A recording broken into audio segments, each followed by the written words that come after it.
Hello friend, welcome है आपको छोटा बाबू ब्लॉग चैनल में। आप लोग कैसे? आई होप आप लोग अच्छे होंगे, स्वस्थ होंगे, मस्त होंगे और खुश भी होंगे। खुश होना भी चाहिए।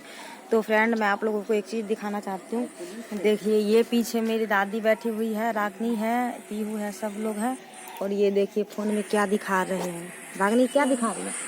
ये देखिए फ़ोन में क्या दिखा रही है। कथिल बुढ़िया के देख रहे थे। ये फ़ोन में ये दिखा रही है कि जो तमिलनाडु में अभी काटमार चल रही है ना, वो वाला वीडियो दिखा रही है। लेकिन बहुत ही बुरा मतलब हादसा हो रहा है वहाँ पे।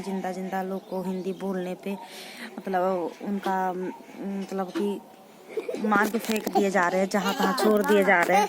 और ये देखिए भाई, मेरी शरारती बेटी आ गई है जो सुबह सुबह उठ के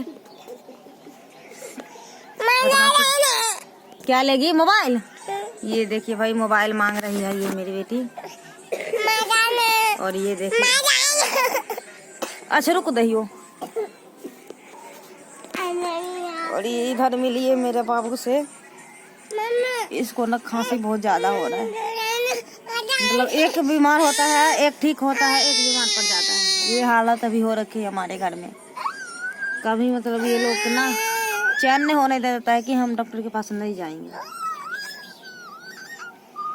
प्लीज कुछ फ्रेंड लोग से बोलेगा। बोल हेलो फ्रेंड, आप लोग कैसे हैं? प्लीज सपोर्ट कर दीजिए। नहीं ये नहीं बोलेगा, ये डरा शर्मा रहा है। तो हमन में धामसू ये बोल देगा। बोल तो बाबू, बोल हेलो फ्रेंड, आप लोग कैसे हैं? प्लीज मेरा जो छोटा बाबू ब्लॉग चैनल है उसे वायरल कर दीजिए। तो फ्रेंड, मैं मिलती हूँ अगले वीडियो में। मेरा वीडियो देखने के लिए धन्यवाद। और प्लीज आप लोग सपोर्ट करिए। आप लोगों को फिर से जय माता दी, राधे राधे।